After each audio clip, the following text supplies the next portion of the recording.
Wow.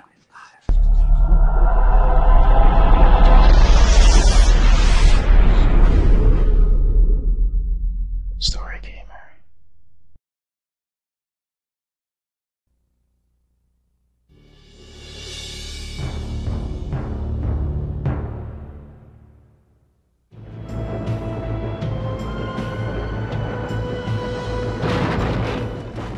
We wanted this to be an exciting, romantic, adventurous, nostalgic spy story. I think The Last Express really has the potential to get people to see what multimedia is in a way that they haven't seen before. Well, Train in the Way is the perfect setting for a computer game because it's an enclosed space. It's something that you can represent the 7 cars of the train, with great detail. And within that closed space, you can give the player great freedom to maneuver. If you want to see the way the Orient Express was at the height of its period, when it got its name as being the cultural icon that it is, you can look at our game and say, this is a pretty good guess. It's a really intriguing storyline that lends itself to being romantic and mysterious and moody and beautiful. What we had to do is rethink the way you would make a game, because suddenly the scale is so much larger.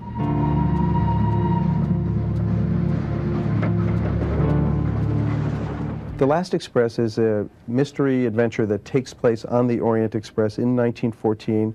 Europe is literally on the eve of World War I. And you play a character, Robert Cath, who has been called to the train and arrives late. Certain things have happened before you've even made it to the train that are going to affect the rest of your voyage. The characters on the train represent many of the forces that brought about World War I. You have a German industrialist, you have a British spy, you have a young Russian anarchist, you have the remnants of the old power of the Tsar and his young and innocent granddaughter. The story itself is the puzzle. What we wanted to do was create a seamless environment where you could move from walking around to talking to people, but in a way that there was a smooth transition from the points where you're operating to the points where you're seeing yourself in reaction shots. The world is changing and one does need to choose sides, and sometimes things change so fast that it's hard to tell one side from the other. To me, the puzzle pieces in this game are the characters. If you don't get what's going on, you lose. You come up to a character and you can click on a character, you can give the character something, and there's also a slipperiness to the characters. Sometimes you can't get to them fast enough, so you actually have to follow them through the train. You could listen to what they're doing, and then at that point you might want to interact with them. The thing that I think makes our game the most unique technically, and definitely the biggest challenge for us all along, has been what we call the character logic, or creating this illusion of life that you have as you move through this 3D journey. Each character, and there's about 35 substantial characters, has this sort of set of routines that they go through. And basically they're going through and they're interacting with each other, and there's all these sub-stories winding back and forth, but the fact that the player is there causes events to happen earlier than they would have, causes them to happen in a different sequence, or causes completely new events. It's being scripted as the player plays it, and I think if you take the game home and play it, you're going to see things, combinations that we never saw here and never planned.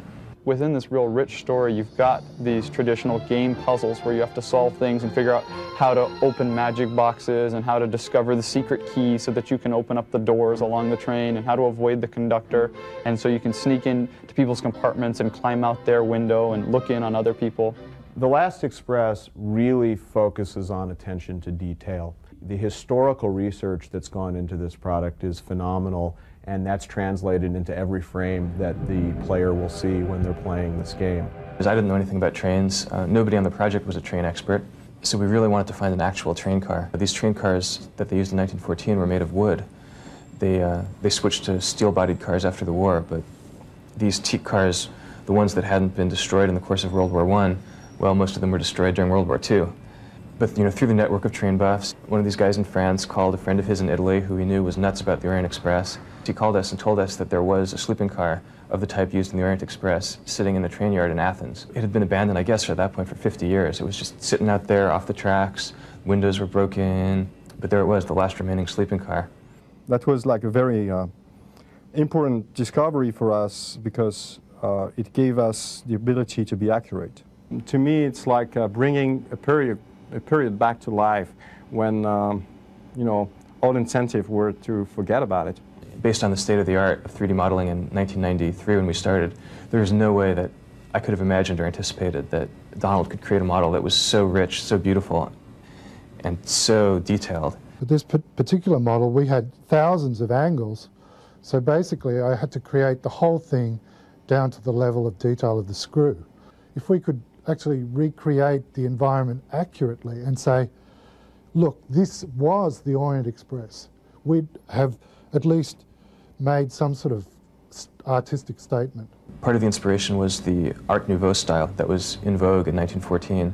If you look at the paintings of Toulouse-Lautrec, Alphonse Mucha, and much of the poster art of the time, this was really the forerunner of the modern comic book. The Art Nouveau style lended itself really well to this game for several reasons. First of all, it's pretty much a line artwork. It's very flat. It's of the time. That's the great thing about it. I mean, this is the look of the historical period that we're shooting. One of the benefits of using this animated style character is that I think people are drawn in the story more easily than if they were watching digital video. I think there's a tendency when you watch digital video actors to focus on the performance of the actors and the story gets lost. By watching these animated characters, people are more into the story, into the interactions between the characters, and you're actually more into this world. We knew that we could shoot live action people, scan them into the computer, but then how to get the computer to turn the photographs into line art. That entails taking that footage, converting it to black and white ink drawings, basically. Then the artists go back and fill in color into these ink drawings and grab the faces of the characters, which is why it's called grab face. You know, we cast actors that we thought would look good when they were turned into cartoons, which is a conscious selection of physical types. You know, we looked for people with strong features that, you know, when they were made up and turned into cartoons, you could spot them coming down the corridor a mile away. The technical challenges behind that were enormous because, you know, instead of just filming a character from one angle, you have to film that character from 7 or 8 angles. For instance, if you walk into the restaurant car, you can see somebody sitting at a table, you know, eating or talking to somebody, and if you suddenly go to the other side of it, you'll see the other view of them. Most important thing in terms of getting the characters to actually look like they're in the train, to look like they're in the space, is to have the camera angles match. What we did was we actually took the film set and constructed this long corridor and had actors walk up and down it and kind of sat there with video compositing tools on the set and tried to match them to the rough renders that we had already coming in with us. When a character is walking towards you and meets your eyes for a moment in the corridor, you can believe, wow, he really looked at me. It's one thing to imagine all the elements in isolation, and it's quite another thing to see them all working together. And to see the timing and the editing and the dramatics and the soundtrack and the music build up, that to me is the most exciting thing. And then to see the special effects.